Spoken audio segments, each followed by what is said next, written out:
Hi, I'm Catherine Story. Welcome to my channel, House of Story. I'm obsessed with all things fashion. I think what's so exciting about the fashion industry is that it's always changing. And if you are in the fashion industry, not only are we always, we're kind of like high on the new thing. Even if it doesn't mean a trend, I'm not talking trends here, I'm talking more about like, it has to do with recreating yourself.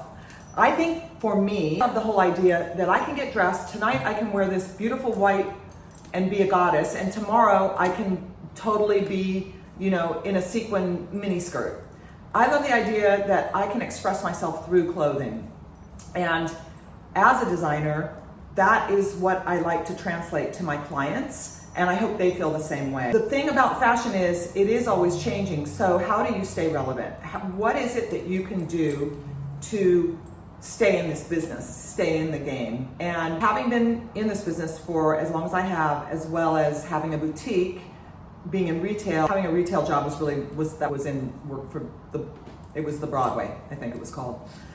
But, even from those roots, those certain things have stuck with me. So recently, one of the stores I sell to was talking to me about what she could do. We always want more, right? The whole thing is like it's boring to stay still and just expect the same numbers that you have every month just to keep going round and round. That's just boring. We want to increase, we want to expand. I think that's the nature of a human being, is to expand what they're doing. So there's pros and cons about the retail business right now, because so much of it is people aren't walking in and going shopping because they can go online, they can go on your Insta. Show me your Insta. What's your Insta? They're probably going to look at your Insta before they decide if they're really going to come by. Like, is it really worth my time? Time is everything. Time is more valuable than money.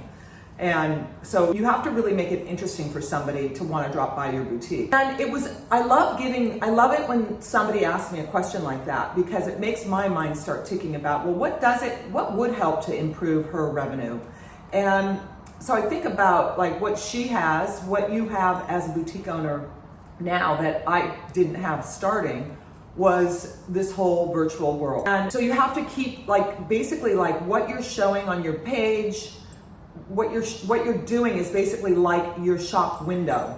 Like before, when something new came in, we would put it in the window, right? And the clients would drive by and go, oh, that's new and I want it. She's got new stuff in, I want it.